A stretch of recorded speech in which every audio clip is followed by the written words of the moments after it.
everyone. Welcome to the Sustainability Board meeting. Thanks for getting here at the new time, 6 p.m. I think it's a nice adjustment, give everyone a few more hours in their evening. Okay, so we are going to start with public comments, but Julie, maybe help me out to see if we have anybody else logged on that's not a member or staff. We actually do now. Fantastic. Oh, looks like Troy. Yeah. Troy, if you want to speak, you can unmute yourself. No pressure. I think you're our only public right now. Okay.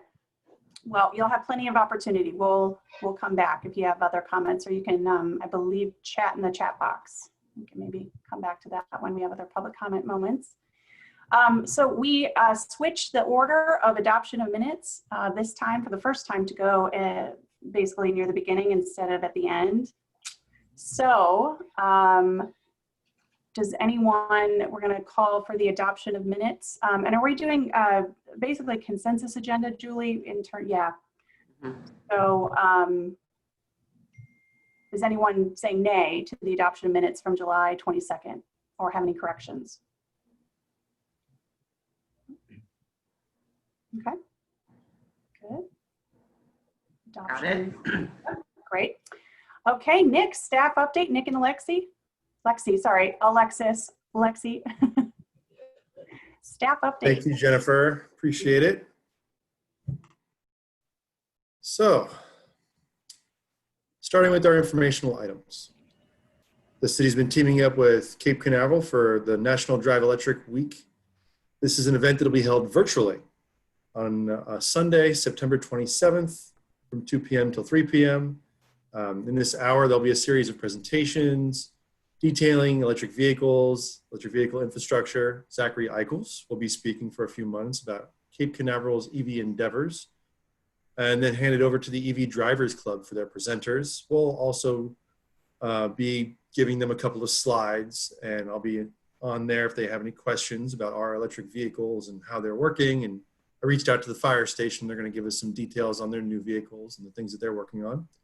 There'll be a virtual driving experience, and we're also going to share, as part of our slides, I included the link to the video that we made a couple years ago showing our electric vehicle driving around City Hall. So that'll be a fun event. Next, a community garden update. So the Kids Dig Gardening program, brought to you by Rodney Smith, is coming to Satellite Beach November 7th from 9 a.m. to 11 a.m. This is going to focus on youth between the ages of 6 and 16, learning basics about gardening and composting, and they'll be able to take home a starter set. There'll be raffles for the kids. Pre-registration is at playsatellitebeach.org, and that'll be $7 for pre-registration. Or if the office is open, you can stop in or call the Recreation Department at 321-773-6458. Again, the community garden is at 499 DeSoto Parkway. Those of you that haven't been there before, it's behind the racquetball courts. And it's looking pretty good. We had some volunteers come in the other day and tidy it up a little bit.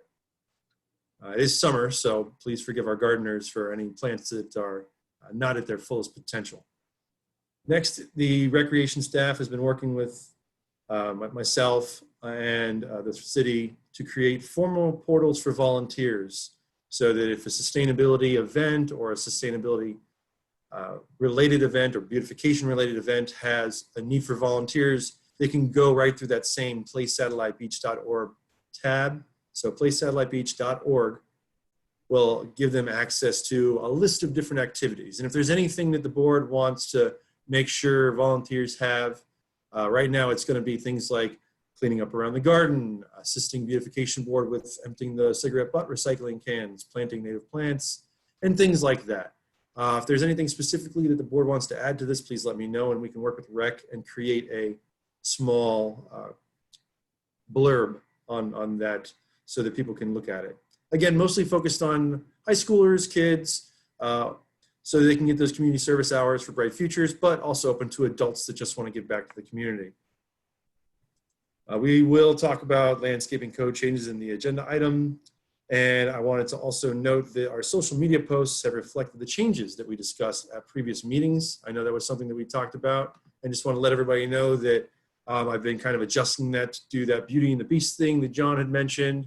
I really like that name, Mr. Fergus, very, very good. So I've been kind of doing that. One of the posts was about the Attila butterfly, and that received 3,000 views. So really kind of astonished. I just threw together a quick post because I saw a bunch of caterpillars on our Kunti plants that we planted along the DeSoto Bioswale Stormwater Enhancement Project, and it just blew up. 3,000 views. That's amazing. Also, Jennifer had brought up the food forest, so I posted about an event related to food forests and some more things, and that got some pretty good traction and reached over 100 people. That was a nice one. So thank you to all the board members for your comments and concepts and ideas for things to put on the website. On the Facebook page, it's been going really well. And with that, I'll pass it over to Lexi. Right, so my updates have mainly to do with the NASA developed solar project that John and I were a part of, as well as just the city is going to be kind of hitting the ground running for the next 2 years regarding stormwater projects in the city, involving treatment as well as pipe replacement. So to just backtrack on the NASA developed project, on August 5th council meeting, the team that put together the tool that the city is going to be able to use via the NASA Earth Sciences Applied Program presented to council, and basically to give a very brief nutshell version of it. If we assume that all buildings in the city are residential usage, which the vast majority are, and we were to apply solar at, I believe, a 16% efficiency with a 3-foot buffer around the edges of all the roofs in the city, we would be able to produce approximately 5 times the amount of energy that we need, which is roughly, I have it written down, I think it was something like, where is it? I'm sorry, I have 30 different tabs open to make sure I have everything. 212 million kilowatt hours annually, which is a lot. And basically the way that the team put together this product is via a bunch of GIS data, LiDAR data, some simulations, as well as parameters that involve shading, roof pitch, roof shape, and direction of roof segments. If you weren't able to watch it, it did get pretty technical, and what's basically what we're going to be able to get from that project is tabular data for each address in the city, displaying how much rooftop potential there is. Now, this is not how much people will be able to produce, because we do have a limit to how much we can produce, since we need to be tied back into the grid. So we can't, create a system that produces 5 times as much as your house needs and then sell 4 of those 5 times back to the grid. That's just, we can't do that in this state. The tool will be released to us once it gets through NASA clearance. A story map showing the methodology of the project, so the different types of assessments that were used to come to that value. And then a brief summary article was published in the Beachcaster for kind of anybody to take a look at as well. And the way that this story map will work, and this GIS tool will work, is people will be able to interact with it a little bit more, rather than just looking at a table displaying what their property could potentially produce. Some of the limitations to it is that we were not able to apply usage data to it. So obviously, if someone uses a little bit more energy, or if they're not a residential property, their usage might be different, or rather that 5 times amount may not be producible for their property. And that's kind of the basis of it. The presentation itself is pretty technical, so if you are interested in how they conducted the assessment, you can go ahead and watch that in the public records and the recorded video, either on the city manager Facebook page or the city website. And then at the city council meeting, and then here I'm going to reiterate it, I just wanted to thank John again for all of the work that he put in. It kind of really hit the ground running, especially when I was, he made sure it kept moving, especially when I was out of the office sick. So really, John, I mean, aside from having invaluable institutional knowledge for the industry as well as the city. You know, John really kind of put his heart and soul into it. So thank you again, John, for that. So that was the NASA Develop project. John, did you want to contribute anything additional? Is there anything important that I missed in that synopsis?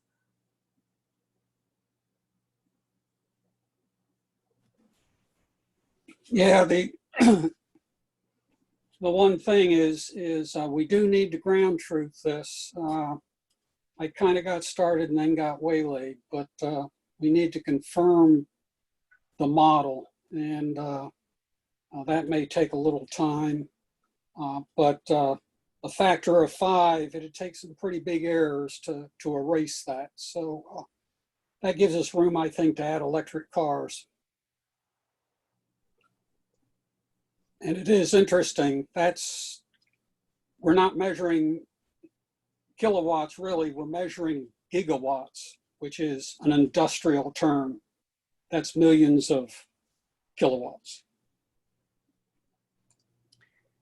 I have a quick question. Lexi and John, how do you anticipate using this like in the future in terms of either educating the public on the map itself, the use of it, or some kind of supporting other initiatives, or is it educational? Is it inspiring people to move into solar? Like, are you going to move into a planning phase? Like, what kinds of events would maybe be related to I've already generated and sent Alexi kind of a series of next steps. The key thing is the data that will be available when NASA releases it. Somebody can go online and they can see right away an idea of how much electricity they could theoretically produce. And some of the interaction's pretty neat. And so I think it may get people interested. And it'd be nice if we get enough interest that we could actually work again with the Solar United Neighbors and start another co-op. The other thing that I'm really interested in is we've already had 2 meetings, very perfunctory, with FPL.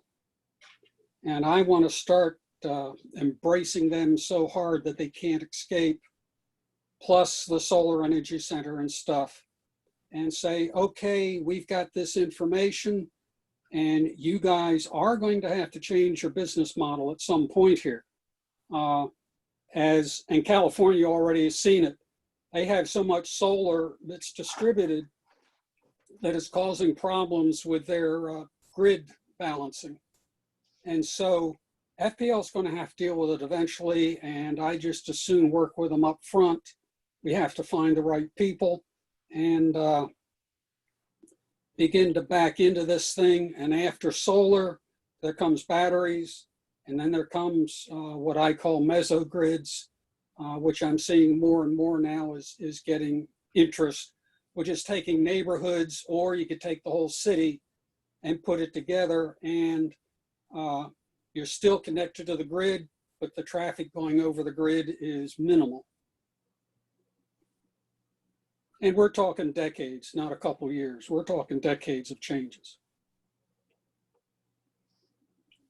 The big driver for working with the NASA Applied Sciences program on this project was the city resolution, as well as the Sustainability Action Plan Green Achievement target of reaching 100% renewable energy by 2050 within city limits. And what's nice about this assessment is that we absolutely know that we can produce it. Like John was saying, the 5 times margin of error, that's a pretty big. Even if we said, okay, we're wrong by half, I mean, we can still produce 2.5 times. There's no reason to believe we are wrong by half. It's kind of a cozy feeling in the assessment. So working towards that, and like John said, it is decades away, but this is a decades long project. So this is something that starting now is the right time to start. and it is a big deal to, you know, can I produce enough? And that's always the hardest step in any project, especially as a homeowner when you're considering these types of big investments, is will I produce enough? And if they can immediately know that they can, and then get it ground truthed, or, you know, they have some semblance of confidence that they can and then get it ground truthed, you know, it removes a little bit more of a barrier for homeowners to make that decision. And then, you know, how can we incentivize with this? How can we use that to incentivize homeowners to make the decision to go with solar? There was one technical surprise that needs to be verified. Yeah. But when they did the different orientations of roofs, turns out that when you look at it seasonally, the north-facing roofs, because we don't have real steep roofs, they're low pitch, because the sun is so high in the sky that from, I think it's May to September, something like that, when we're run air conditioning, is the north-facing roof segments are producing more electricity than the south-facing, and everybody right now just automatically puts it on the south. So if we can validate those results, it may change the way people install solar in the city. We're going to have to look at that in some detail, but it was an interesting idea that never crossed my mind. And the team said one of the reasons that might be, and again, we have to look at it in a little bit more detail, is that Satellite Beach could just have more north-facing roofs. Like, we just tend to have roofs that are oriented to the north and to the south. So looking at it really quick, of all of the annual solar production by aspect, 24.4% of it was produced by south-facing aspects, and 23.2% was produced by north-facing aspects. So it could just be that we have more north-facing roofs or larger north-facing roof aspects, because it's an aggregate number as opposed to detailed. But it was very, very startling to look at that. I think John and I both got pretty wide eyes when we saw that, when the team was presenting it to us. Were there any other questions or contributions on that update before I just kind of go over some of the stormwater stuff that we'll be doing over the next few years? Yeah, Lexi, let me tack on to that real quick. The WISER board, the county WISER board, work group for innovative solar energy resources. I brought this to them to tell them what you and John have been working on with NASA, and they were just thrilled about it. So that's going to come to them once it becomes available. I know I talked to you about it a little bit. And Jen, this goes to your point to answer your question. You know, how is it going to be used? We could get this on the county level to get the county to look at how they can use this format to look at their own facilities. Same with City of Melbourne. I know City of Melbourne is looking to build a new building, and they're probably not going to put solar on it. So I'm going to try to reach out to them and see what we can do to talk to them to try to get solar on it. And this model is going to help us reach out to different, aspects of the community. So hopefully that, is a piece of good news that the WISER board really liked it. Dave, did you have a comment? I think you're on mute. I was at that city council meeting. I was so amazed that north is almost equal to south, because I have solar panels on my house in the south, and we didn't even consider the north side. So that's quite amazing. But Jennifer, you're right on this. The question I was going to ask is, like, how do we use this knowledge for our city? How do the people embrace this and say, it is the Sunshine State. I knew it was exciting about 5 times the amount. Well, this is like ready. Let's roll on this and go forward on letting all the people know, put solar on your house. It's possible. Yeah, definitely. Right now, really the only thing kind of keeping us from more widely publishing this information is just we don't have access to the information yet. Like, it's not yet released to us. Okay. And that's kind of a TBD. They're said probably by the end of the year. So hopefully, fingers crossed before 2021. But with that as well, we'll also get a usable code. So there's been obviously some pretty recent development in Satellite with the destruction of the South Patrick housing, and then Montecito's construction. And so some of those building footprints were not part of their analyses, which they were able to validate with the 2019 LiDAR data that was shot for the county. But so some addresses won't be on there. But as we get more updated data, we can kind of plug and play with those different components of the code, and it can update it. It's a backwards compatible code, essentially. That's great. I also have south-facing. When do you think that teasing out the sort of why and how underneath that question, is that an ongoing, let's dig deeper into that? Is it aggregate? Is it something else? That one, we would have to kind of take a look at the data in a little bit more detail. And again, because we don't have it, it's hard to. The team did explicitly state like that could be because we just have more north-facing aspects. And so the way to kind of tease that out of the data is to go ahead and categorize the aspects as whichever way, or the roof portions as different facing aspects, and then divide the total energy produced on north facing aspects by the number of aspects, as well as proportionalize the number square footage and possibly slope of different north facing aspects as they compare to other cardinal direction aspects. So if 50% of your aspects are north facing in the entire city, so half of all roof portions face north, and north produces 23% of all energy, like it's probably because the majority of aspects are north facing. So while north facing may not have as efficient of production, there just is more volume of north facing aspects, so they're going to inherently produce more energy. We just don't know, right? Because we just don't have the data in front of us right now. So those are the things that we kind of will need to tease out and play with once we get our hands on it. Yeah, that's great. I love research methods, actually. But it's it's like the truth behind statistics. I think that, I mean, messaging wise, south facing still is a great thing for your buck. So, but yeah, that's very interesting. Thanks for that level of detail. Yeah, it gets deeper. They gave us a lot of detail, so we can. If you're someone who likes data, you'll have a field day. Awesome. Any other questions for Lexi and John? That's awesome. I hope we can kind of just come back to this as there's updates. I know, John, you're talking about next steps, and so just to find some agenda times in the upcoming months would be great. Definitely. If there are no other questions, I was just gonna move on to the stormwater update. Alrighty. So funding for 5 separate projects is anticipated for the city by the end of the year. Right now, 4 of those 5 projects have confirmed but not finalized funding through the St. Johns River Water Management District cost share program.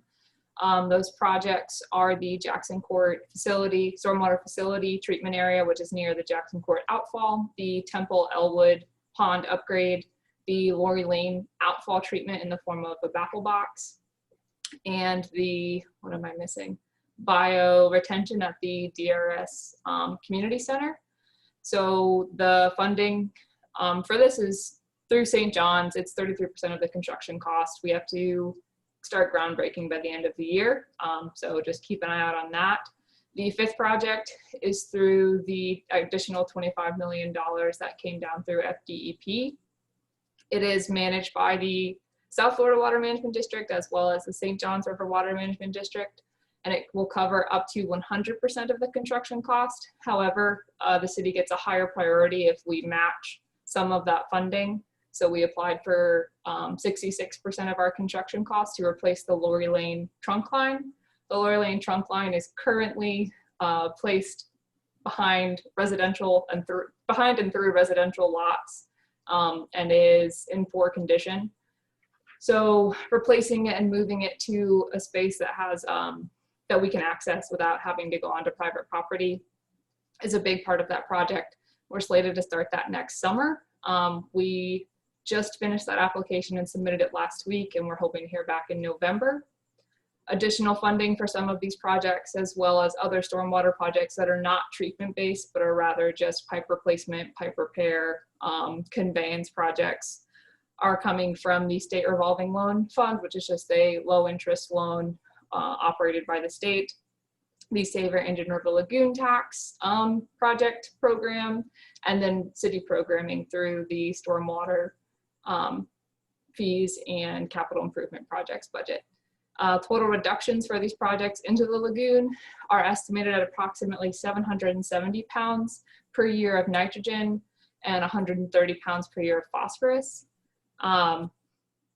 The update that I had given Nick that was written down is a little bit lower than that because we just got the Lori Lane pipe replacement treatment numbers in last week. So I just updated it on my end. And so we're going to be having a lot of projects hitting the ground running and a lot more treated stormwater running into our canals and into the lagoon. So, and that is it on my end for updates. Does anyone have any questions about those stormwater projects or anything like that?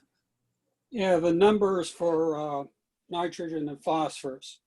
What percent of, I think we were something over halfway to the 100% or what the goal was that the state's mandated. How much does it move us in that direction? 10%, 1%? We are meeting with them hopefully in the next 2 weeks to go over our revised allocations. So what John is referencing is our BMAP, which is our Basin Management Action Plan credits, which has to do with our total maximum daily loads, which is what we're allowed to essentially discharge nutrients into the lagoon from our stormwater. And so as a city, when we improve our stormwater infrastructure and our treatment, we receive credit for those reductions because we remove X amount of pounds of these nutrients from our stormwater as it discharges. In April, we met with DEP to go over what our allocations were at that time. I believe, if memory serves, we were really only at about 20%, which is frightening at first to hear. With these projects, we include some baffle boxes as well as some BAM wrapped percolated pipe, or perforated pipe, I'm sorry, that allows for treated percolation. And those were some pretty heavy hitters in terms of reductions. So now that we've updated what our upcoming projects are and which ones have been completed and which ones are coming down the pipe, literally and figuratively, in the next few years, hopefully that number will scoot up a bit. And if it doesn't, we'll kind of really have to figure out how to remove more nutrients.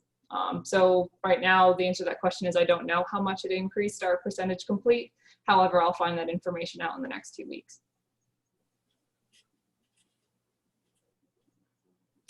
Maybe next meeting then have an update on Yeah. where we stand. Yeah, I'll have that completed. Actually, I can check tonight and look for the revised allocations. They should be up on the DEP BMAP website either today or tomorrow, I was told. So I'll double check those and then start to prepare a update for next meeting. But part of the problem is half of the nutrients are in the groundwater as opposed to traveling on pipes or on the street. Yeah, it's a complicated problem, and it's gonna require a lot of different solutions. Attacking it from one perspective is never gonna really kind of get us to where we need to be. So there's a lot of different things that we need to do to reduce nutrient loading to the lagoon. But if we stop fertilizing our landscapes, that would be the biggest. Oh yeah, I'm a proponent of no fertilizing. So When I did the numbers, I think it's about $1,000 per pound of phosphorus to remove it after you've paid $1 for it at Home Depot and then dumped it on the ground. yeah, it's expensive and complicated. There was a comment from Member White. Jenny, would you like to just elaborate, working with Patrick Air Force Base?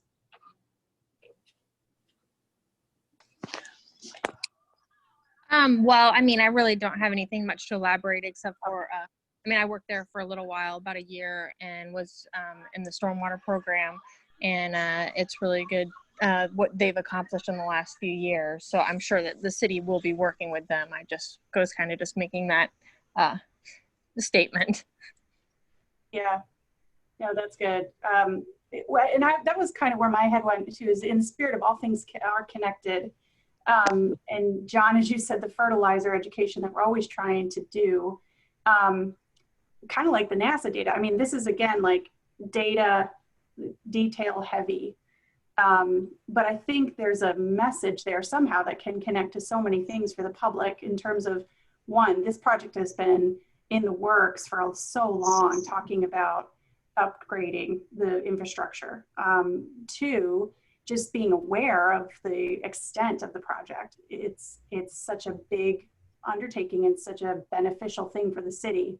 And then how that push-pull between how we're trying not to put input fertilizer so that we don't have to take out as much.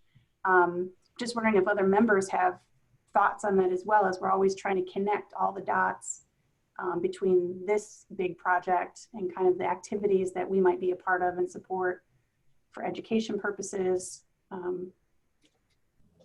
I think it's a kind of a good transition into the next agenda item about the education programs, especially baffle boxes and, you know, big stormwater projects. A lot of times people don't necessarily understand in simple terms how they work and why we need them.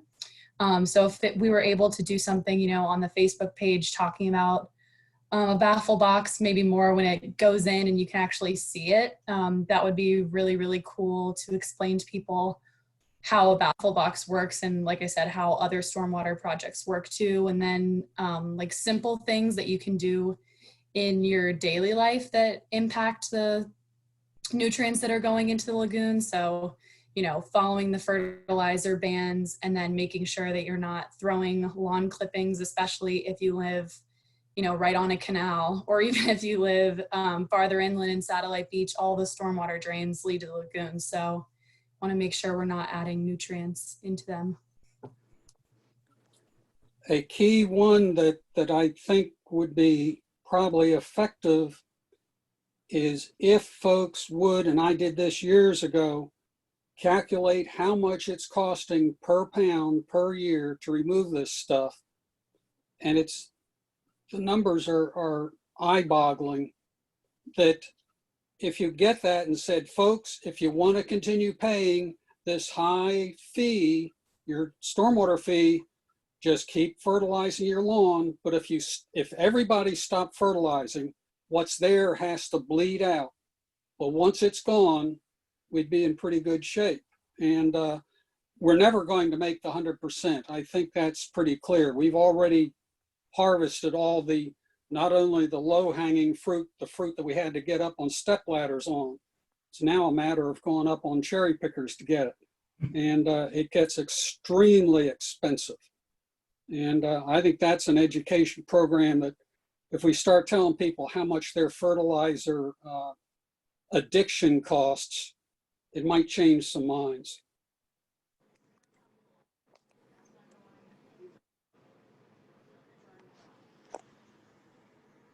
Yeah, I totally agree. I feel like there's something in the food forest there too that we could talk about. Richer soil, you don't need fertilizer if you got everything in your yard already.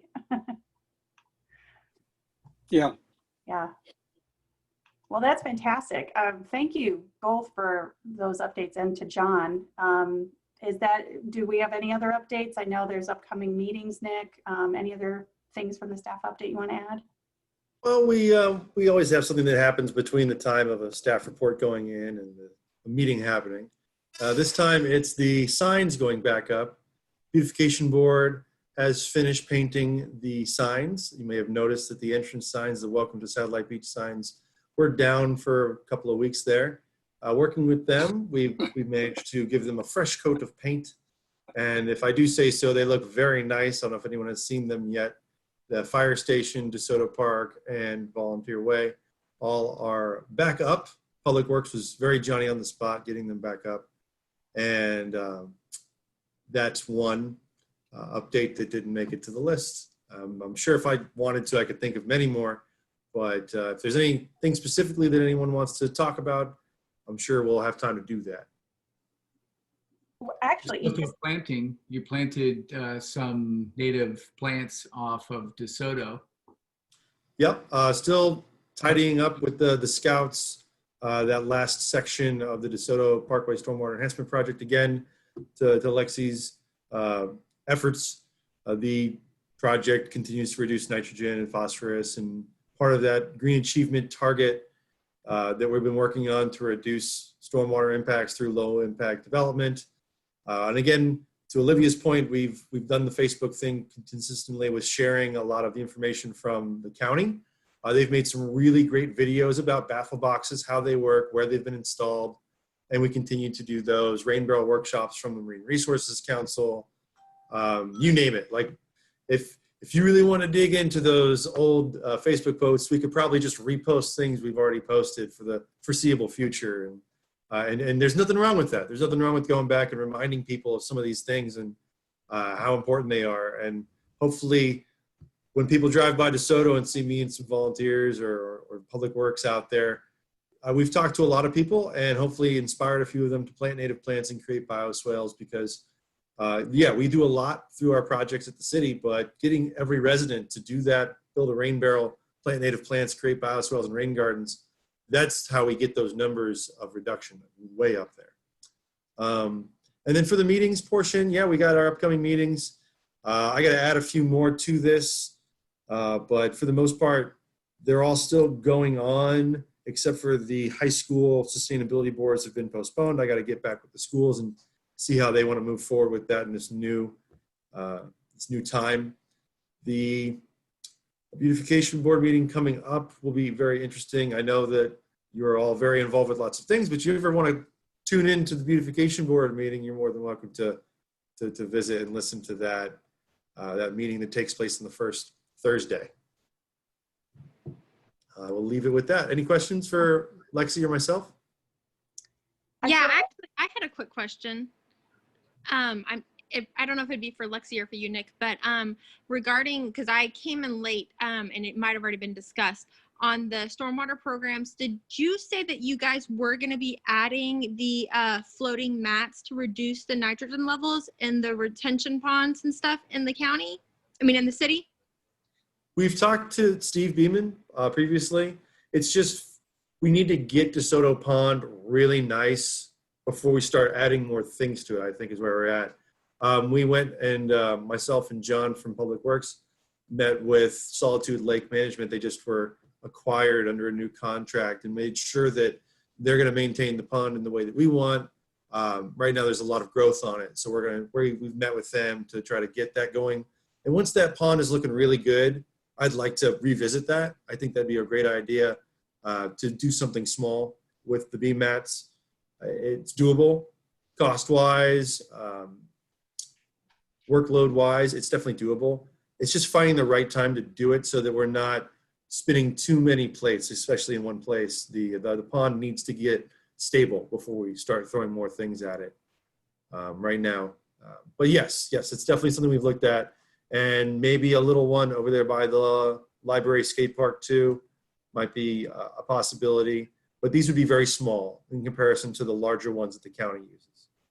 Currently in our stormwater master plan update from late 2018, early 2019, part of the general improvements for our 10-year plan include BMATs at City Hall because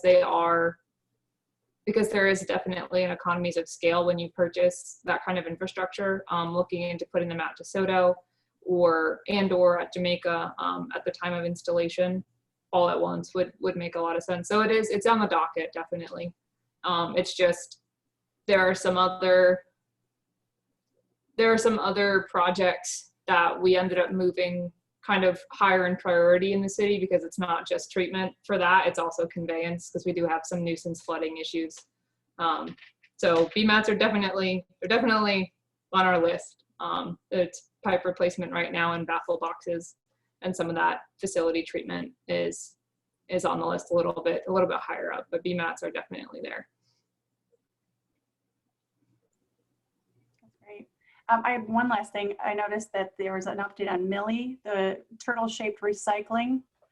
There was a board vote last year that we wanted to go forward with 3-1 millennial. So that looks like it's in the works. Is there a time frame for that, Nick? Well, I managed to get home, shower, and get on this call. I was there with Thomas yesterday and today. Thomas has finished the shape. It is complete. It is amazing. And then yesterday and today, we've been glassing. So I've been teaching him how to glass using the surfboard glass and the resin from Sam Barker. And again, all the foam came from Sam, and it's just amazing. The timeline for it looks like I probably got to do another 2 weeks worth of work on it with just fine tuning the glass job, getting it to the painter. He'll probably paint for about a month. The goal right now is to get it done in time for the IRL day. That's still scheduled, the Indian River Lagoon Day, to take place at Front Street Park, and that'll be in my next staff report talking about that event. I didn't include it in this one, but at that event, we'll hope to unveil it because it's Lagoon Day. And we were going to do it at Ocean Reef Beach, but Surf Rider seems to be on the fence right now as to whether there will be an Ocean Reef Beach event. So the good news about Millie is that she's mobile. We can take her to different events. The way the trash can setup is, the way that she's built.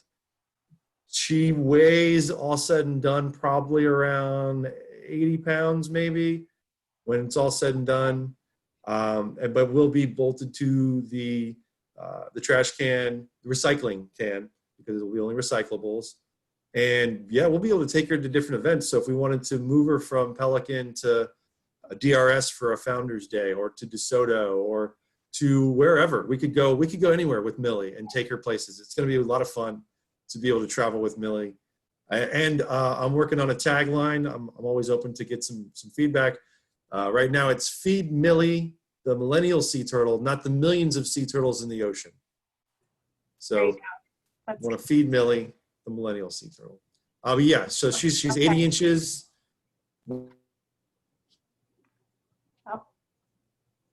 Oh, Nick, you're muted. Yeah. Oops, okay. But yeah, so I'll take that as a hint that I'm done talking. Well, I can go on about Millie. Well, I also realized too that for the newer board members, we had this vote last year with 3-1 millennials, and so it was basically a turtle-shaped recycling receptacle. That's sort of an educational piece and an art piece, and also functionally a recycling receptacle. So we had a lot of conversation about its use and its durability on the beach and all kinds of factors. So it's nice to see that coming to fruition. Yeah, thank you. Okay, so hey, good staff updates. Let's see, we'll move up the agenda because I know we have a lot of things today. I think we're moving to the discuss, take action on recommended changes to the city code. Thank you, Lexi and Nick and John also. Discuss, take action and recommended changes to city code landscaping definitions, following up on our discussion from last month. And so do we want to, Jenny, are you going to be presenting? I know we have some slides on, nope, that was just informational. No, sorry, abort mission. So we just had a little bit of information in terms of habitats within trees that may be dead trees. What is, the removal policy? I know, John, you had kind of helped facilitate a lot of this discussion moving into this. Do you want to say anything about this agenda item and some of the information that Jenny forwarded? Yeah, in the material, there was reference to a legislation from last year by our friends in Tallahassee that flies in the face of home rule. It basically says you can't stop somebody from cutting down a tree. And the part that really concerns me is a local government may not require a property owner to replant a tree that has been pruned, trimmed, or removed in accordance with this section. Which means that could lead to we're already short on trees. A lot of lots don't have what they're supposed to. And now we really can't force people. It's going to get interesting, I think, which is counter to the idea of letting dead trees. If you can't grow a tree, it'll never be dead. So there's an issue there, I think, but that's beyond our control right now. Dead trees can be an issue, and it is good that it says if it's dangerous, because we had about 2 blocks from us, I think there were coconut palms that they were at least 40, could have been 50 feet tall, and they were leaning to the west. And there was at least 2 of them that if they fell, they were going to hit the house next door. And they finally came out. But sorry about that. I'm going to mute. Okay, thanks, John. We'll pick it up from there. So it sounds like we are in accordance with the discussion from last month and some of the information we've gotten from Jenny, talking about changing what the definition of tree protected is to tree protected means any established tree, including dead or dying tree that is used for nesting, except those prohibited elsewhere in this chapter, which I think John is referring to as dangerous. So when other,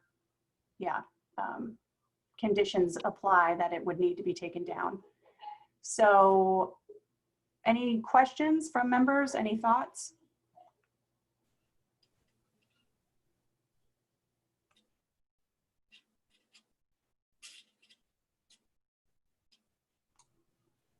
I'm waiting the 10 seconds. I was a therapist in a previous life, so we could do this all day. I mean, I just wanted to say that I just wanted to share with people that the importance of just, again, educating the community on how diverse the species are that call this place home, and how it's important for us, each one of us, to know before we cut down or prune that tree that there could possibly be endangered species in there at that time, and that it's important for us to keep that habitat as much as we possibly can.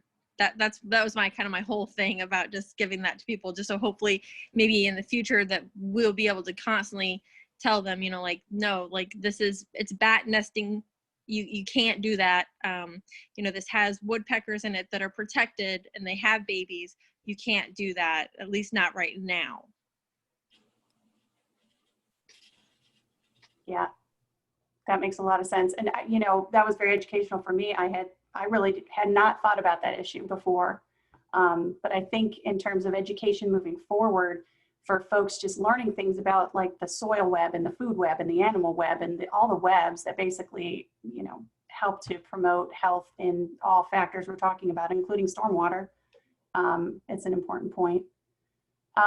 So I think we are taking action on this. If there's no more discussion, we're having a consensus agenda to kind of move along, you know, the Zoom call format. So are there any nays in terms of related to accepting the change of definition of tree protected to tree protected means any established tree, including a dead or dying tree that is used for nesting, except those prohibited elsewhere in this chapter? So any nays? I thought Courtney had spoken to Nick about it. Do you want to talk about what we discussed this afternoon, Nick? Oh, absolutely. I was just muted. I didn't want to speak out of turn. So yes, I'll answer any questions about this. Again, this was done earlier, and I did speak to Courtney today. The idea is that, you know, we're going to make a recommendation. That recommendation will go on to the next level and on to the next level and go to council. And this is what I created as staff in response to what Board Member White had previously, you know, brought up. So hold on one second, I got a call, so I got to mute. Okay. So this was designed basically to protect the tree. However, you know, we'll create more work in the sense that you're going to create more requests for tree removal that needs to get permitted, which then has to go through the process of permitting, and people have to apply for permitting. And some people may be offended by that. They may take offense at having to do more paperwork to remove the tree. that may be an issue that gets brought up, either PAB or council, taking into account how this is going to affect the city and its residents and how they react. I mean, this is just what I created to help push along the concepts that were brought forward at the last meeting. If people in the public have a problem with it, you know, I imagine someone may have a problem with it. That okay. The problems that they may have, Courtney just mentioned, were the permitting.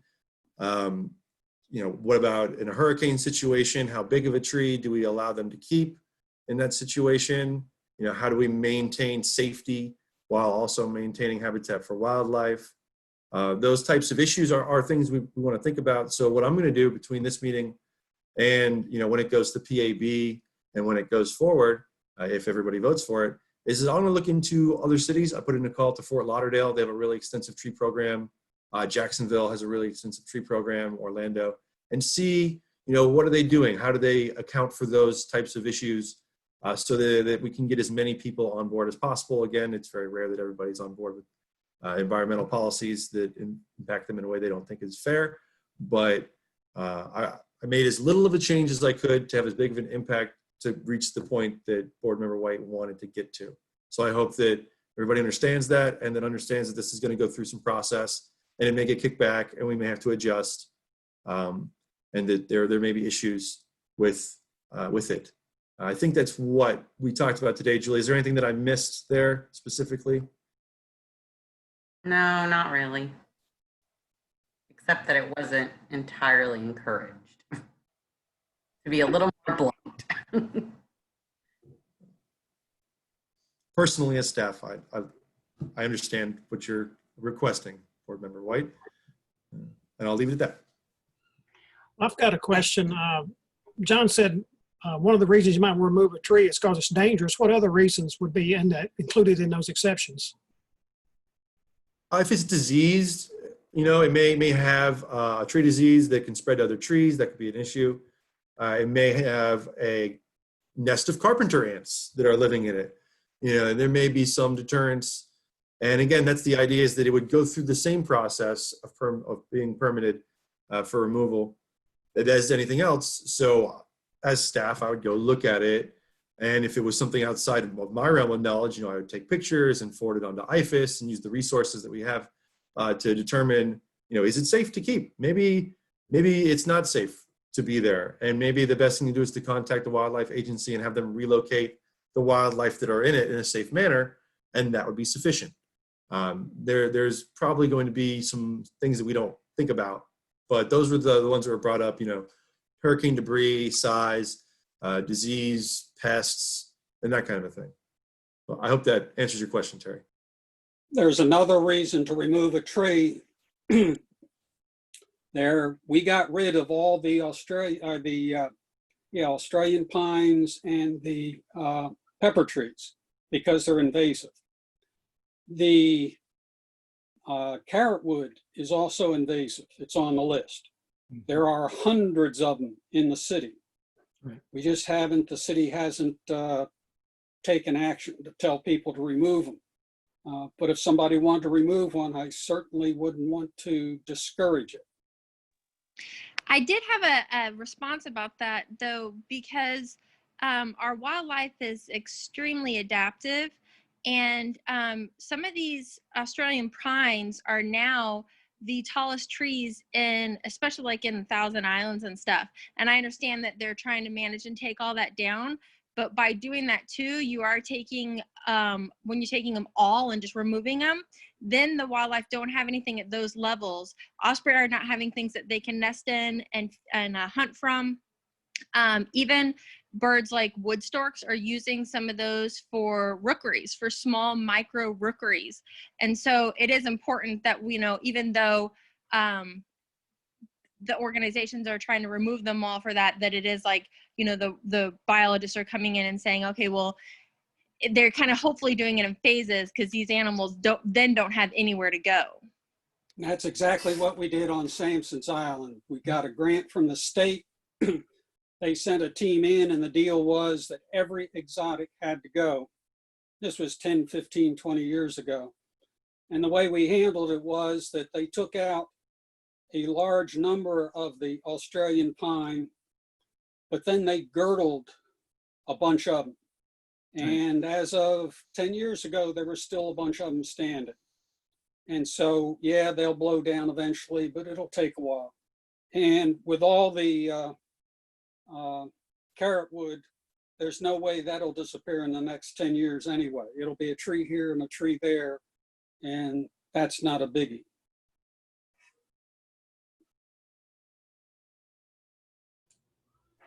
Thanks for that. That's also helpful in terms of the step down process. I was thinking that too, like, well, do animals live in those? Even though they're invasive for other plants, they're like maybe helpful for some of the animals. Yeah. I feel like some of this is, as you say, Nick, it's like, and Julie, the process of education citywide, just making note of this in terms of how the board itself and us as ambassadors can help to keep educating and try to keep this at the top of our mind as we're thinking about other initiatives, such as every time composting comes up, the soil web comes up and the food web comes up, and we might just fit in some tree education in there as well, in terms of how it all fits together. So the gardening thing, maybe we could, just have a little comment on that. It's for kids, but their parents are standing right behind them or zooming in, depending on what happens. So, you may not know this, but trees, even dead trees, anyway, just a thought. Always trying to think about how do we connect all these to everything else. So, any more questions? Any other questions, thoughts?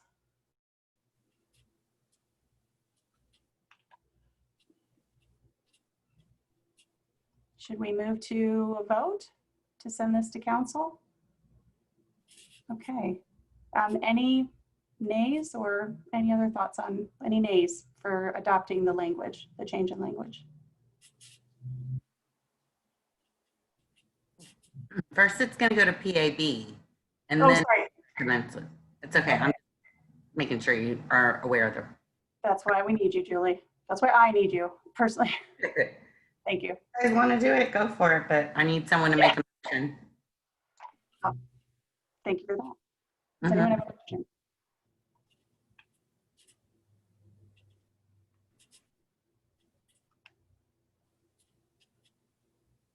Sorry, we have to make a motion to accept it. I really jumped ahead on that. I'll move to do that.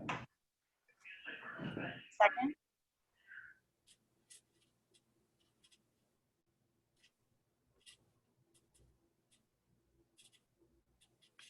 Any second? I second. Thanks, Olivia. Okay. So we're going to say any nays.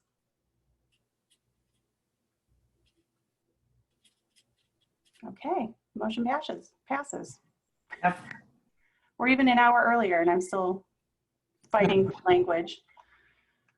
Okay, so moving right along, discuss, take action on virtual education programs.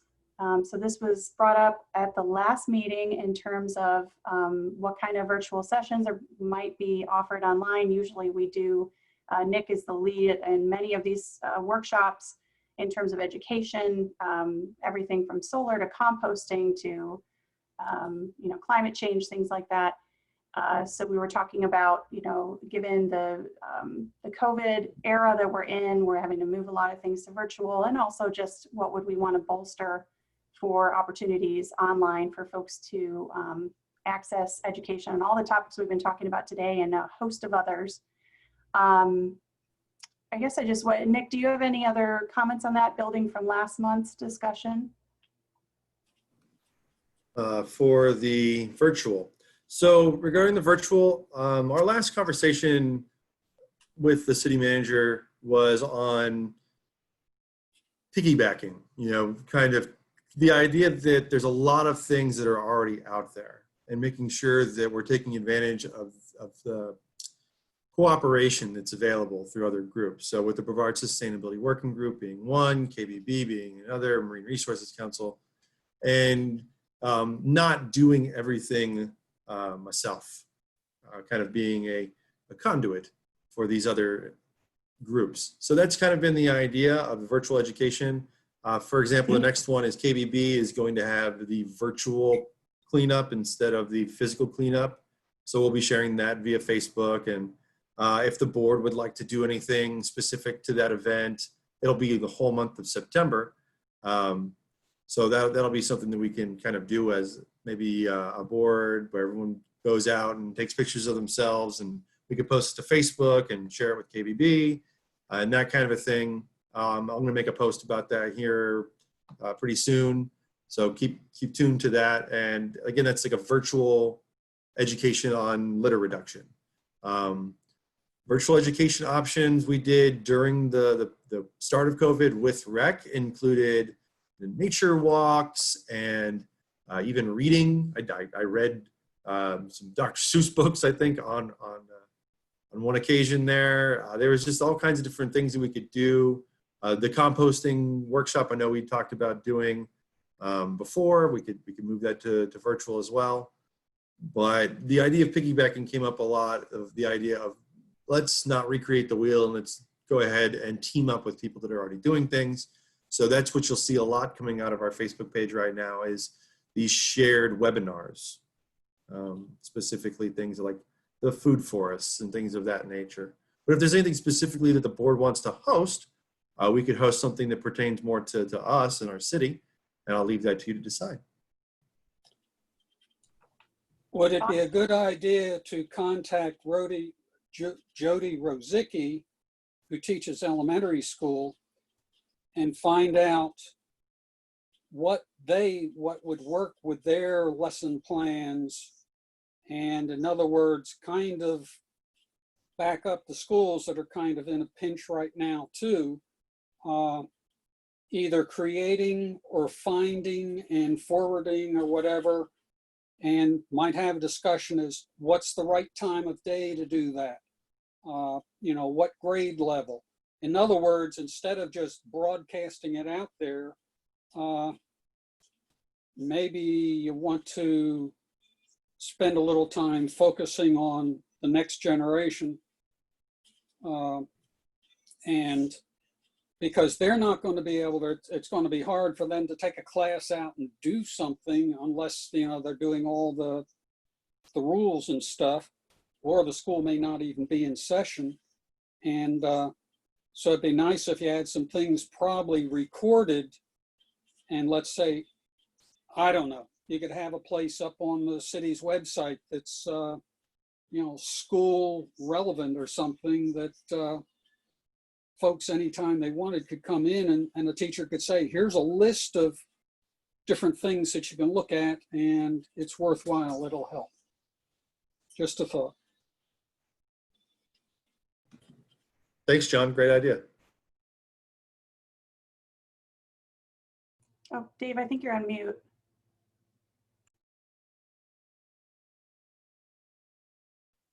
The backyard chickens, I have 4 little hens that produce an egg a day. We could offer that to that. That's something that we have for Satellite Beach. We're allowed 4 per household. So that's something that we might want to do. If somebody's interested in bees, I have some backyard bees that we could talk about and how to get honey. If they're interested in foresting, I have a wide variety of fruit throughout the year. Right now I have sugar apples and bananas and lots of other things, but we could talk about those things. Or composting. I have 3 compost stations. I'd love to talk to you about composting. It provides excellent soil for your trees to grow. So, well, Dave, if you want to team up with that, I can come over and I got the camera, and we could video and do a small series with you and knock out a few of these and then post them and share them with the school and keep them to about 5 minutes. That's what we did before with the COVID. I think I did one on sprouts that got a lot of hits, and rain barrel building and things like that. And if any other board member has a specific project they want to team up with staff with, I have a tripod, I got the camera, could go to a location and we can do whatever you're interested in doing, and that could be a way to create some content. Yeah. I'd love to still do the magnet fishing.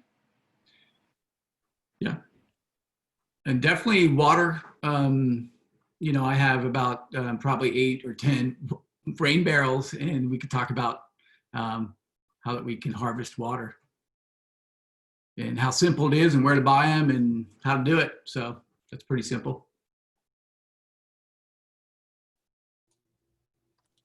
I think those are great ideas. You know, we've been doing in the Beachcaster sort of like a, you know, a couple of us doing board member profile and talking about the board itself, but this is sort of like board member content specific profiles on the Facebook page in video form. Yeah, we could certainly come up with a lot of those. I think, and I mean, related, we'll talk about the food sharing, food forest, but as we maybe talk more about that, we could have some posts, maybe highlighting a few food heavy yards around town, talk to the owners clearly, and maybe think about moving that forward in small video segments. That'd be great. Yeah, and there's so many different ways to garden. So whether it's like permaculture or you have container gardening, raised beds. My family, we have an aquaponics set up in the backyard that we worked on through COVID. So it's probably not the most amazing and technical one, but we just started it, and it would be really cool to have a series where, you know, someone that has raised beds did a short little 5-minute thing, and then somebody that had more of a permaculture setup in their front yard, and then maybe even at the community garden showing people like how they're using this rented bed. So if you don't have a spot at your home where you can garden, you can use the community garden. Maybe also we could maybe do a satellite beach yard of the month and kind of showcase that on what they are doing and show how successful they are. I will say the beautification board does that currently. But, you know, if you want to help them promote that program, there's nothing wrong with that. Also, because I was on that board for a minute, and we, when we called it Yard of the Month, there was all kinds of qualifications for it. So we could talk about, like, I think it's right to like partner with beautification as often as possible, but then say, we just want to highlight some good yards for a number of factors. Maybe they weren't the winner, but they're great, you know? Yeah, we got into a whole like rating and, you know, yeah. I have, you know, Jen and Nick have both been to my place, and Dave's been to my place.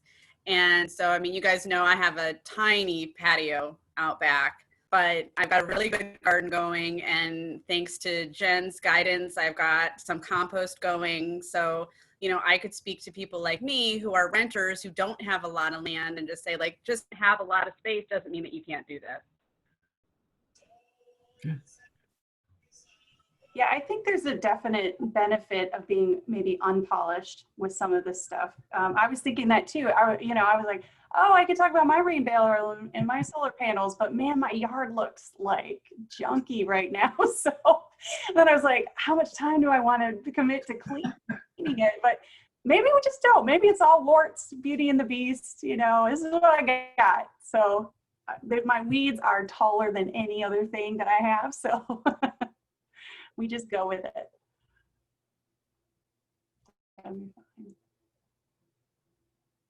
So I think this is a great idea. As always, this is a think tank that has a number of great ideas. It's always organization, right? Nick, you're always really good about leaning in and saying, you know, okay, I can help support this, this, and this.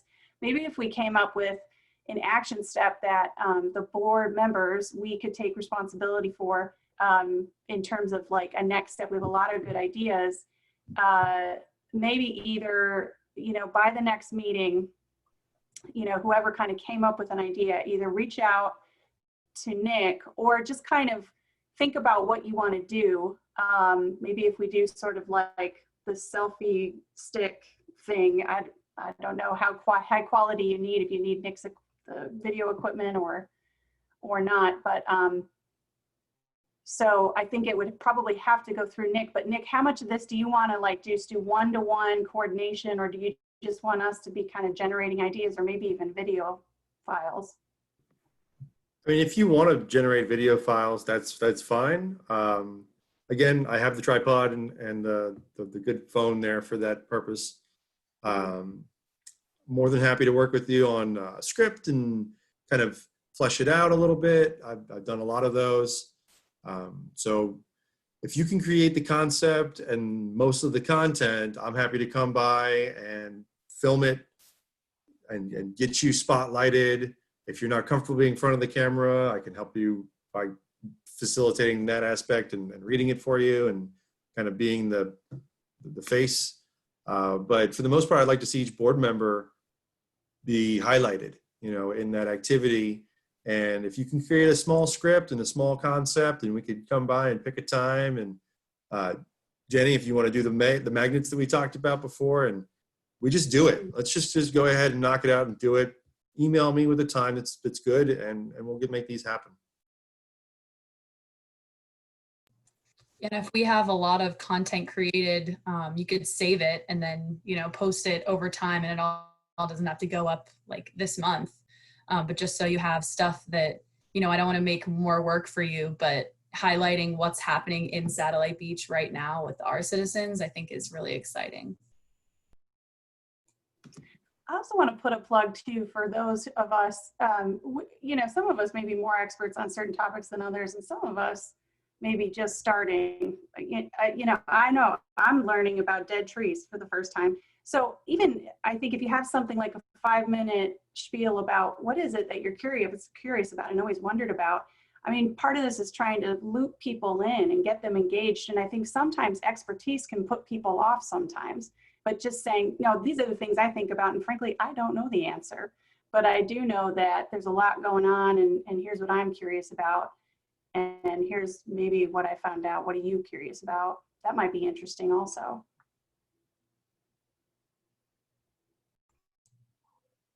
All right. Well, we are productive brains. Okay. Excellent. Moving right along. We're at 7:13 here. So I'm always time-wise. Basically, I get a lot of pounds on the door if I go too long. So that's what I'm always, that's my end point. You told us we could watch Star Wars. Okay, so discuss, take action. I'm sorry, were there any other comments? I don't want to shut anyone down. Any other comments? We're good? Okay.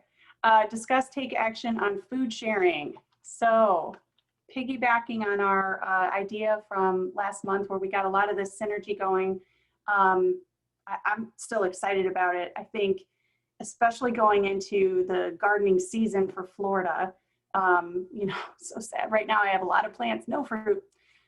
So going into the fall, where it's such a high time to talk about what everyone's growing, we get usually pretty big harvests come the fall from a lot of folks. And what does that mean to have maybe ample production that we could share? This also, if you remember, came off of the conversation about there was some theft from one of the garden plots in the community garden. And so we want to, Dave, did you want to say something about that? I think you're on mute. Yes, that definitely happened to me and other people in the garden. And I spoke to Nick about it, and we're trying to kind of resolve it. And, we have somebody out there just picking vegetables because it's a community garden, and so they can just feel free to take what they want. But they didn't realize my son, who started a little seed, sowed a seed and got a watermelon, and finally was about to grab it and cut it off, and was very excited that someone took those. And we had cauliflower and broccoli. They took like 6 of them, just wiped them out. Like, if you want to take one, that's okay. We're neighbors. Gotcha. But what was going on was there's someone out there. So it's brutal with the community garden right now, but we're working on it. So it's something that we just have to deal with right now. Yeah. Hey, Dave, when did that happen? Because I put out the sign about 2 weeks ago. Yeah. And I don't know if that's helped or not, the new sign that's out there. Well, it's helped because it's summer. We don't all have a lot of vegetables right now. So but I did see the sign. I did talk with some neighbors. So what we're doing is on a neighborhood watch program. So anytime we go out there, I say hello and we talk to each other and share ideas, of course. But we just make sure that, okay, oh, if I've never met you, hi, my name's David, and what are you growing? And so we just talk to each other, and we just keep an eye out right now for each other because we know what the person looks like and who's doing it. And so the only thing that we can do is do just like what Lexi did in FIT, which I think it's chained and locked, isn't it? Correct? Yeah, it has a fence around it, and that was partially to deter a little bit of vandalism, but also to deter pests, because at that point we had some trash cans around there, so we had a little bit of a raccoon problem. And so it's not a huge fence, it's just one more barrier essentially. So we did have a fence, and it's open during the day and then gets locked at night.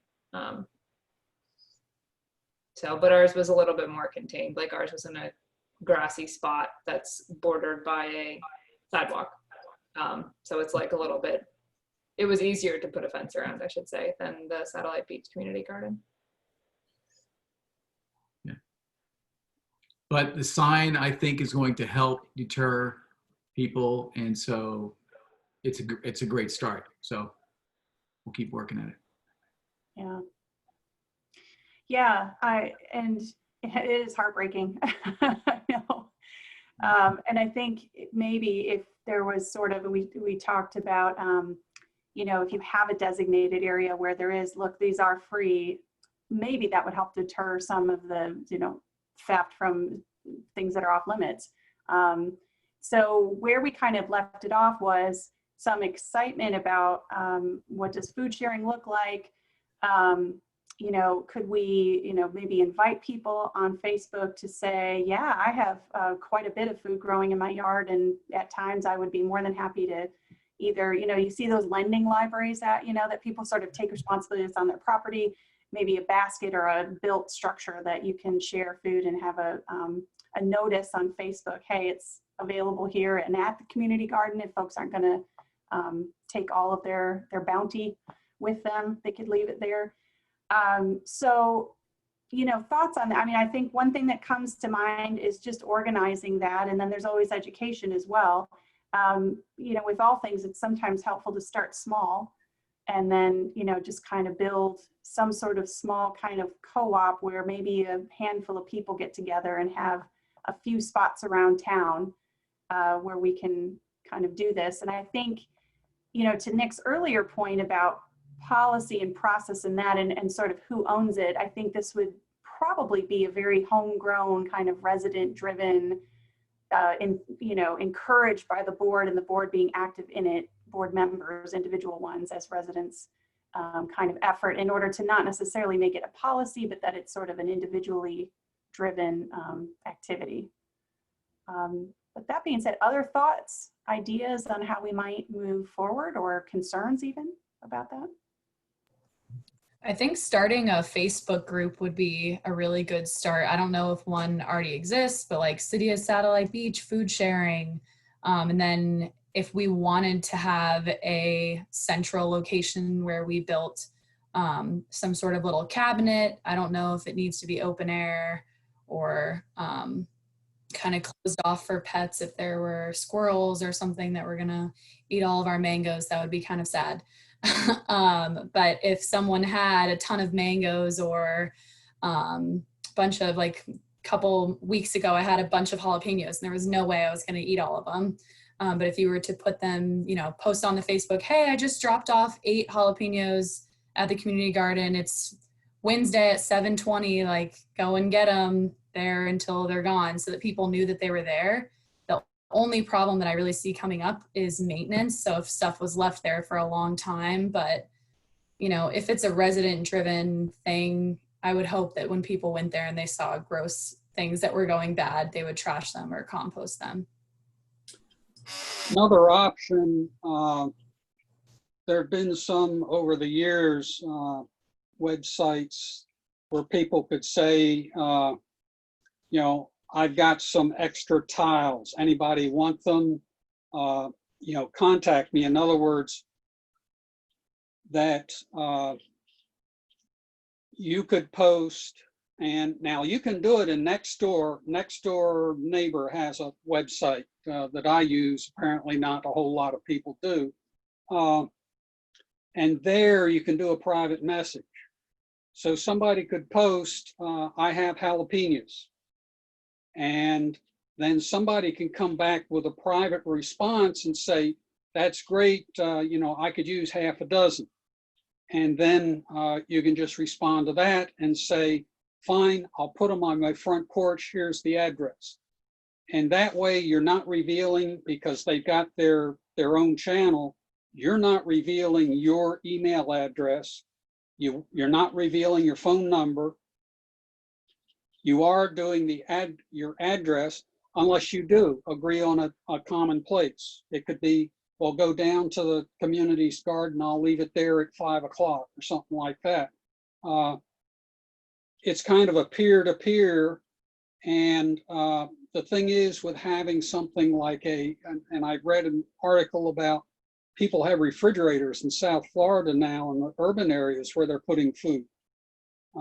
From what is happening in the community garden, when you take half a dozen cauliflower, it sounds to me like somebody is pilfering and probably selling. And so, you know, you put a refrigerator up and you put in 10 mangoes, the 10 mangoes will disappear and they'll go and give them to their friends or sell it or something. In other words, it's not quite as controlled. So at least on Nextdoor, you could set up, and I don't know whether Facebook has personal communication or not. I don't use it. But something like that I found very useful.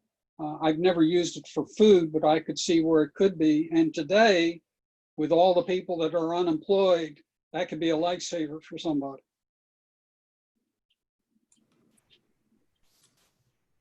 Jennifer, I will respond with the fact we do have a Facebook page created by one of our community gardeners, and everyone is more than welcome to join it.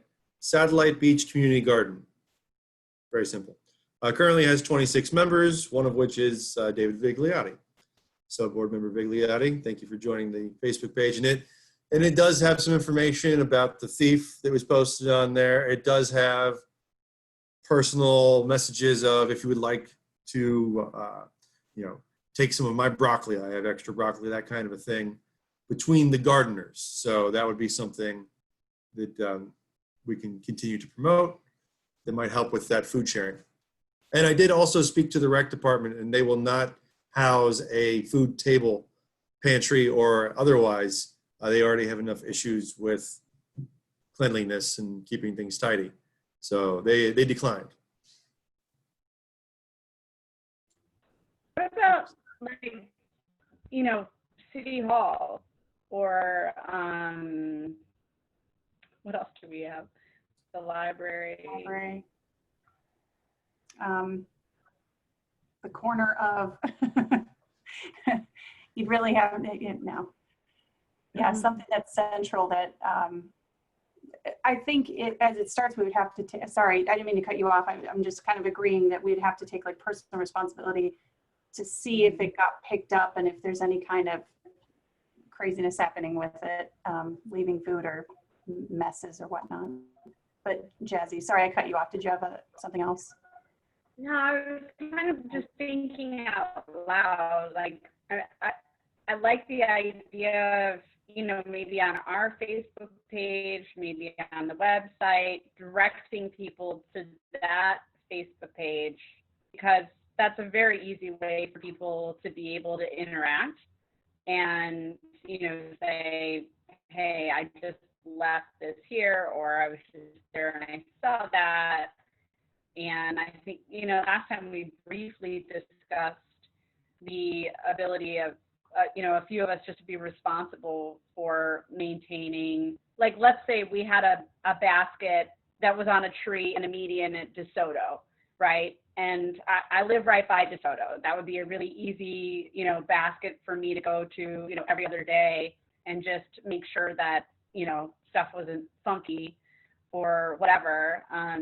But I like the idea of us having just a few areas throughout the city. It could be somebody's resident, it could be city hall, you know, I mean, I think there's a lot of different ways to do it. And I definitely, you know, as to John's point, I mean, yeah, people are hungry right now. And I mean, for people that have those fruit trees, that it's in abundance. So it would be wonderful to not have that food go to waste and to be able to benefit our community. And then, you know, that also, I think, opens up for people outside of our community to also be aware of that, because I'm sure there will be times that not everything goes and we need to get rid of it. So I think that exposure could be really good, but I unfortunately don't have all the answers. But I'll totally pick up.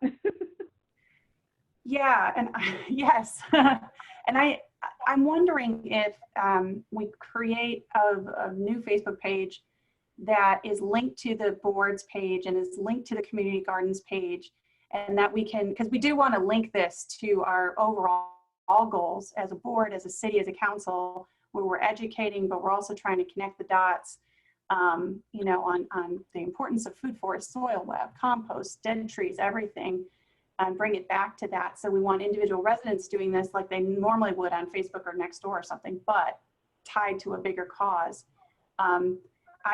I could take responsibility in just creating a Facebook page, and maybe we could just start talking about just, yeah, you know, finding some spots, making sure there's spots we can actually leave food. You know, are people okay with it if they own that land or if it's city land?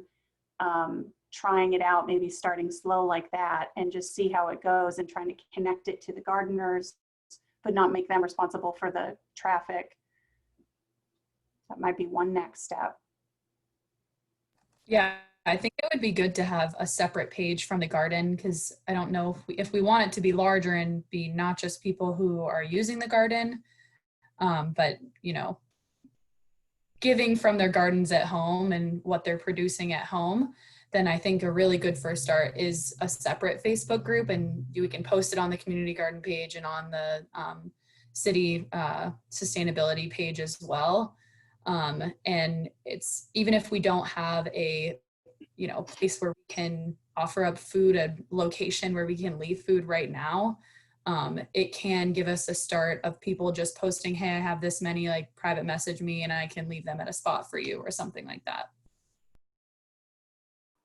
I actually love that, Olivia, because I think it's also refocusing on community, and during this time bringing people in the community together and showing, even for the county, like this city is doing, we're focusing on that community being brought together. So thanks, I love that. Yeah, I also think, you know, there's some people that have these trees that maybe they bought a house and they have hundreds of mangoes, and they're all in their tree and they don't know what to do. Or I see people with coconuts, and they have all these giant coconuts with like 20 coconuts from each tree. And so, you know, that would be great for them to be able to say, if somebody would go to my house and take the mangoes from my tree, that would be helpful for me. Or free the pipas, which is the coconuts, you know, from our tree. That would be, and that builds community in helping elderly people with their trees. And also it provides the food for people to just get some food from the tree. Well, actually, that's a good idea, because we had here just a few weeks ago, we had a mango tree out front and a neighbor saw it, and we've had trouble with opossum at harvesting them. And he said, I have a picker. If you'll let me have some, I'll pick some and let you have some. And he came back and finished it off. So he got some and we got some. And at the risk of going down a rabbit trail or derailing things, I don't know how many people are track the expiration dates on the food you buy, the prepared food that you buy at the store. Mm-hmm. My wife does. She doesn't like to use stuff like spaghetti, even or soup that's expired. And so we're pretty well under control, but once in a while something kind of slips through. But we also have a pantry that our congregation runs. And that was really well stocked. We had gotten some extraordinary deals on soup, and we had a lot of soup and stuff. But quite a bit of it is now outdated. If it's 2 or 3 years outdated, probably you don't want to mess with it.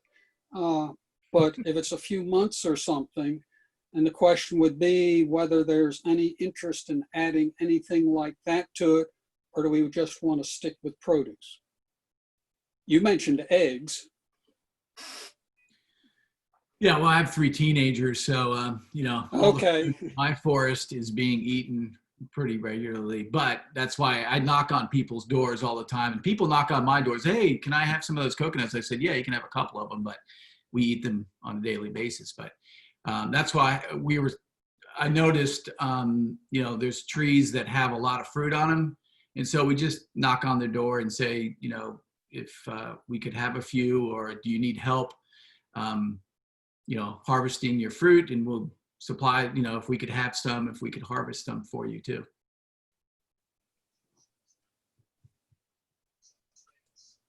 But I don't know how to get that out there on, Facebook, like you were saying, Jen. That might be a great idea if you could create something like that. And I'm sorry to step in. What I'm hearing kind of collectively is that there does seem to be there's a gap maybe we have in our content management, in terms of the way that we would like as a board to connect with our community and the information that we would like to share. So I think probably a good next step would be probably Nick and myself and Jen working on some sort of framework for content management to see where we're at and what we have available in terms of resources now, whether it's Facebook, whether it's Next Door Neighbor or Next Door, that app or that website, the city website, what physical infrastructure we can put in for goals like food sharing, as well as educational, like virtual education, and then going from there, because I think going back to connectivity, there's a lot of connectivity between these topics. And so I think content management and communication is maybe where we need to get a platform, get a baseline. And then that's where we can figure out how we're going to achieve these food sharing goals and these education goals, and how we're going to be relatable to people, right? Because, having a quarantine built aquaponic system in the backyard for someone who's maybe never done it is very different than somebody who's already done it, or somebody who has a thriving food forest. So I think right now that's maybe the piece that we're missing is how do we manage this content all in one place, or all in one hub, or in an efficient way to reach the audience that we're serving. There's another possible set of clients, if you want to call it that, about the harvesting and stuff. The community paramedics apparently are serving about 150 people or 300 or something. It's a huge number. And I can't imagine some of them don't have stuff in the yard that, if community paramedic is working with them, they may not have the means to harvest and stuff, or even maybe manage. And so that may be another, talk to Melanie or something and see if they might have some way to either contribute or that this project could help them. That's a really good point, John.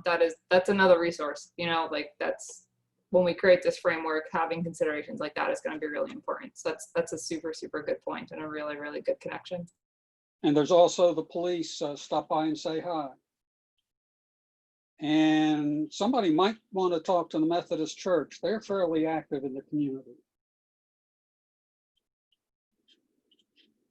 The easiest way might be actually if different people were doing something to start to just link them up.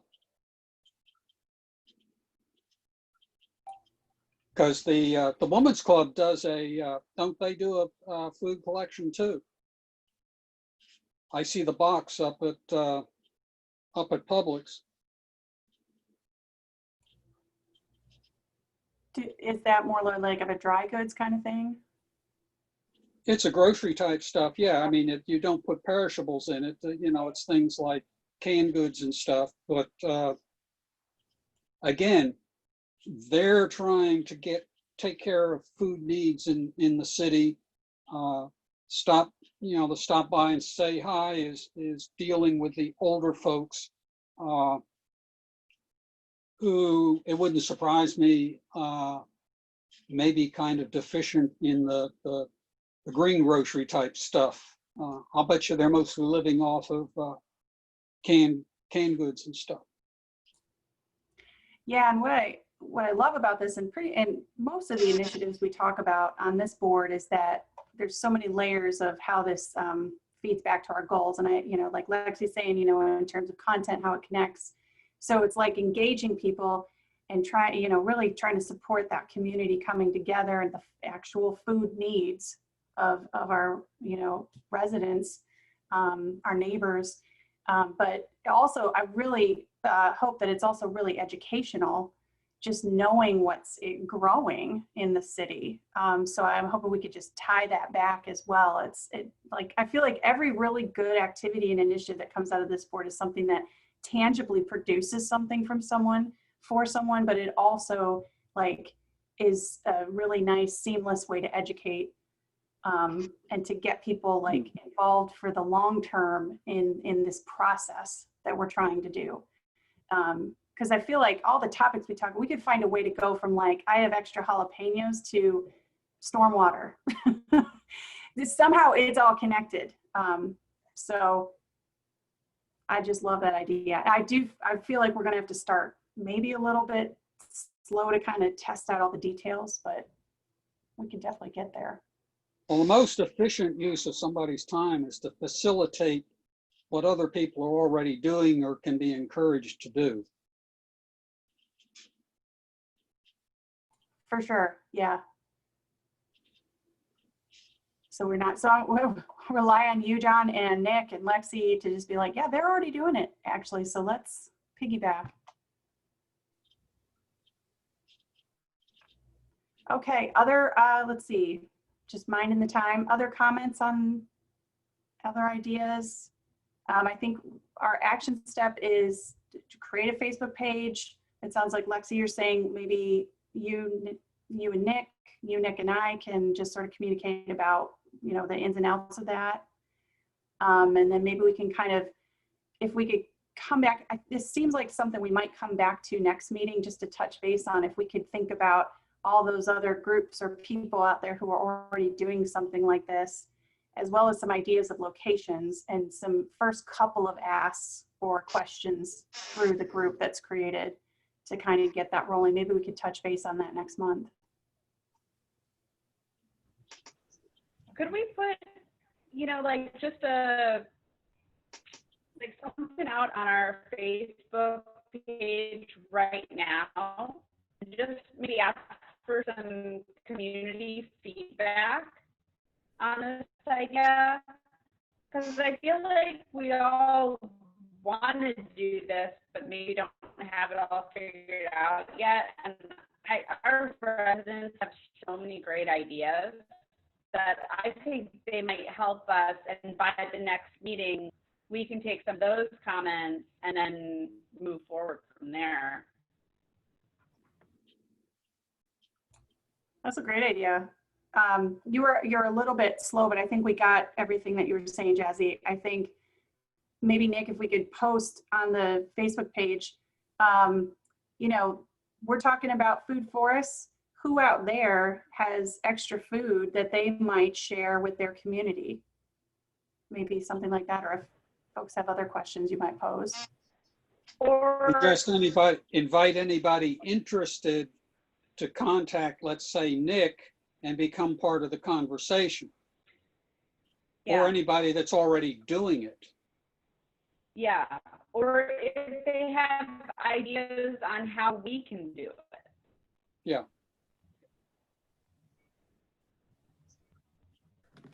Okay, I'll create Got something that for idea. tomorrow, and I'll put a post up for tomorrow. I was just thinking, once you start getting involved with all this, I start thinking about seed sharing. So it goes on and on and on. But what we're ultimately doing is building our community. So I love all these conversations. So sounds great. Is it just seeds? What about cuttings and stuff? Any? John, I got cuttings for you, man. I got all kinds of stuff. I share with all my neighbors. You know, if you come around my yard, I've got dragon fruit. I can give you cuttings. I can give you a cotton candy tree. Yeah, but I have my all, thought was to basically, as part of this, is what's the saying? Give a man a fish and you feed him for a day. Teach him to fish and he can, eat for a lifetime. Kind Right. of the same thing. Maybe somebody wants some jalapenos or something, but then they find that, oh, I could plant a dragon fruit tree in my yard and that'll help. And so, again, it's another layer in this onion, I guess, or another rabbit hole, however you look at it.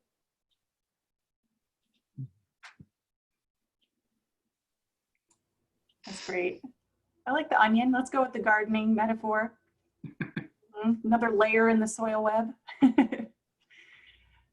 Okay. I think we have. Dave, if you could do a quick video on showing people actually how to harvest some of these things that are in a lot of these yards, because I think people are moving in all the time and like, oh, I have this great mango tree. I don't know when they're ready.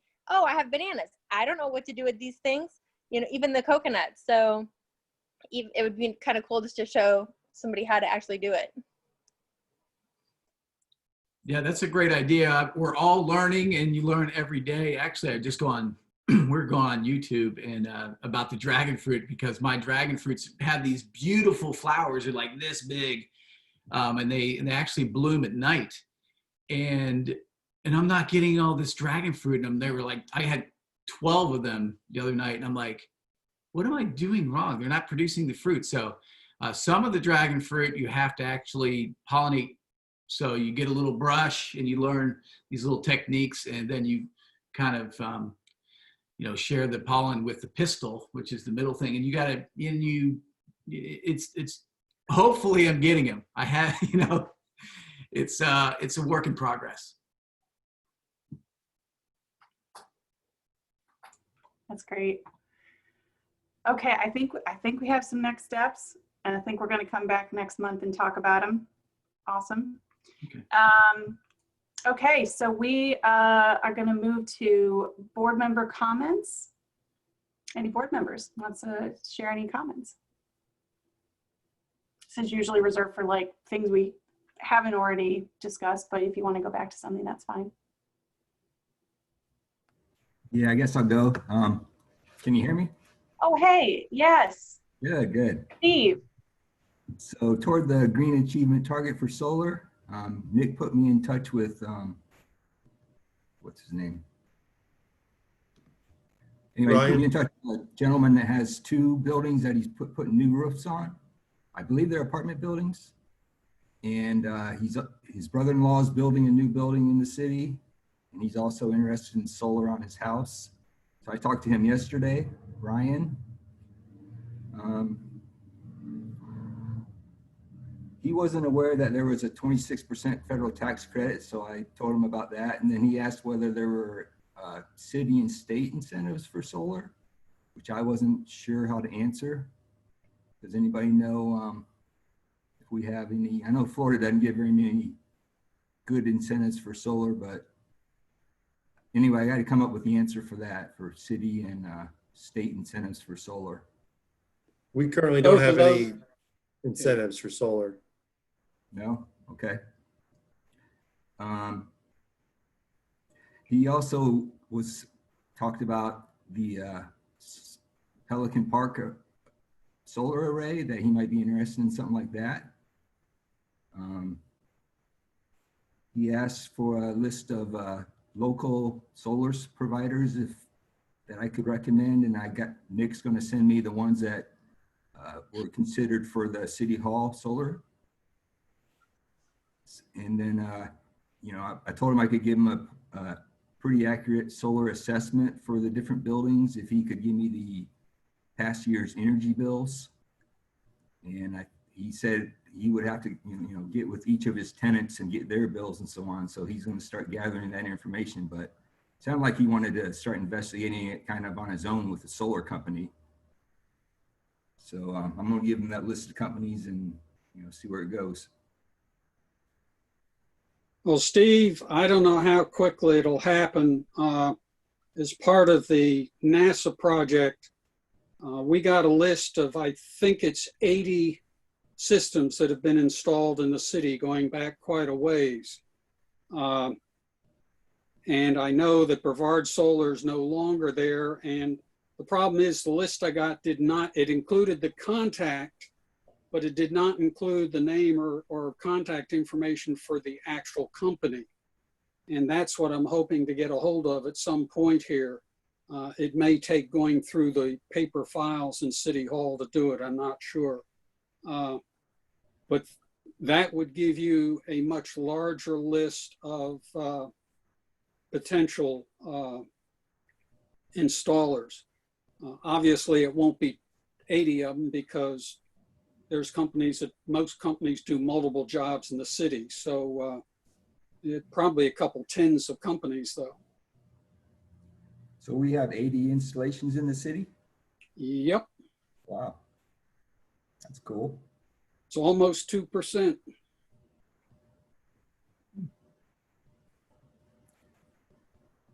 So that's about it. Thanks, Steve. I thought you were Troy, so sorry we didn't. My alias. Yes, I know you snuck in there on me. Other board comments? Got a question for Nick. The community gardens, are they irrigated with Melbourne water or shallow well irrigation water? There's an option. So at the garden, we have the 660 gallons of rainwater that's collected off the racquetball roof into the rain barrel systems. That's available for the gardeners. There's also 3 spigots that hook into the same groundwater that irrigates the baseball fields and is pumped up at the grandstand facility and pumped over to the garden that way. We did have the water tested in 2017, 2018. It has a small sulfur content, but nothing that is been detrimental to the plants so far as we can tell. Okay.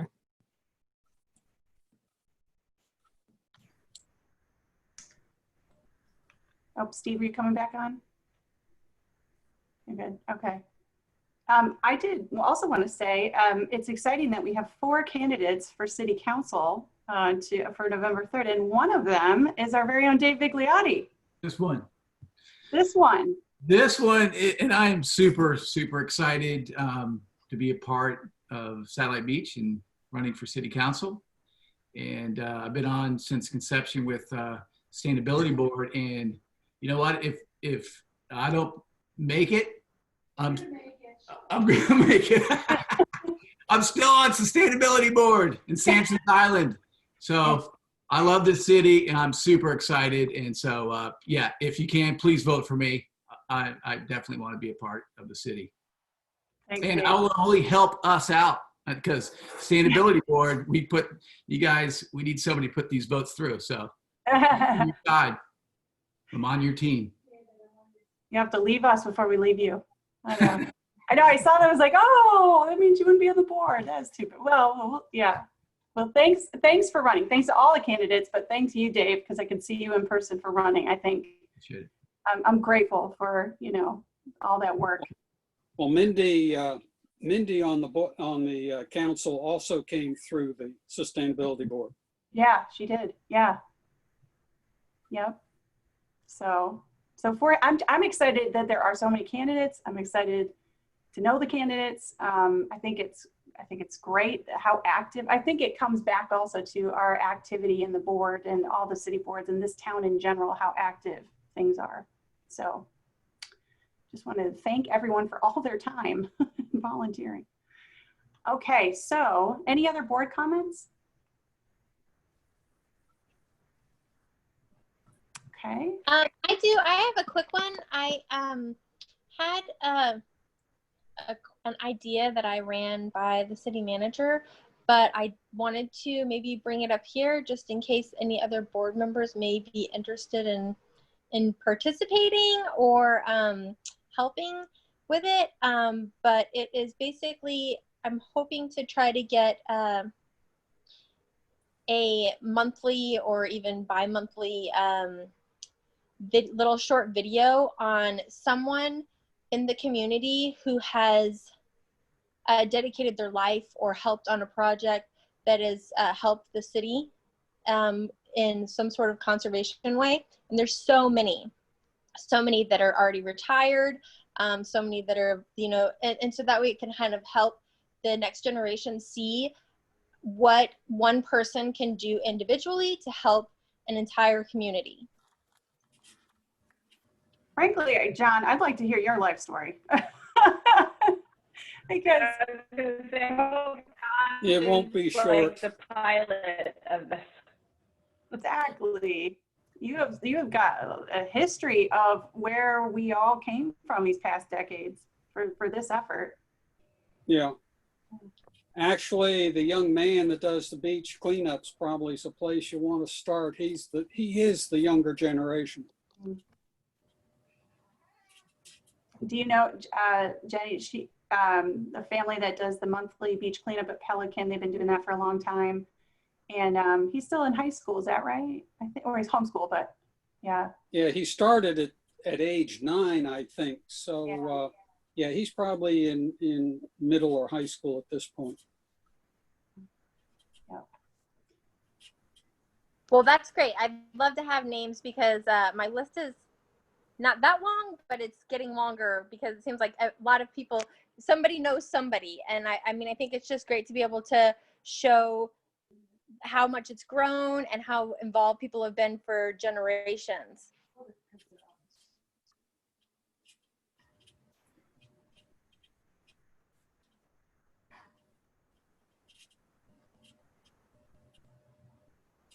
Jen, you're muted. Oh, I had some really good things to say.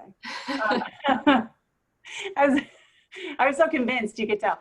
I was thinking, Dave, I think you probably have some good connections also with folks to interview. You yourself could speak to some of the, you know, history of our sustainability efforts, and but then also just people in this town.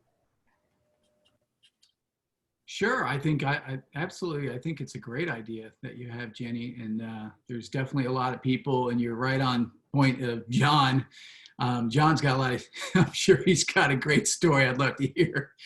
I don't know how long it would be. It'd be more than 10 minutes. So it's about our city and our history. You know, there's so many things from surfing to fishing to ecology, so to sports. So yeah, we've got a lot of ideas. And NASA, we are the next, you know, software engineering, you know, we're lighting rockets every day. I'm like, what is that? That's another rocket going off. So the Space Center has been huge to our community. Of course, Patrick Air Force Base.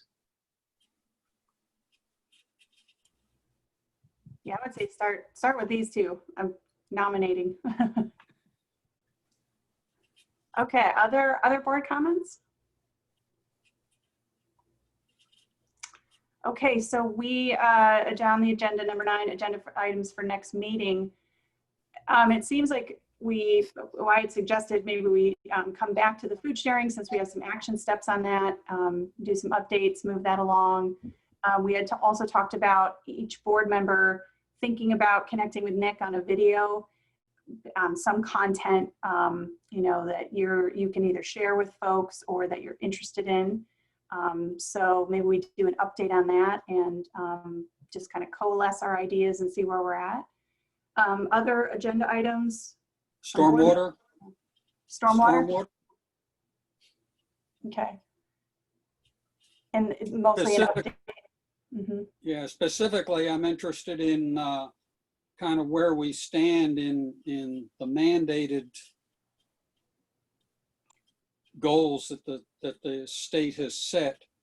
And I think part of that discussion should be how much it's costing.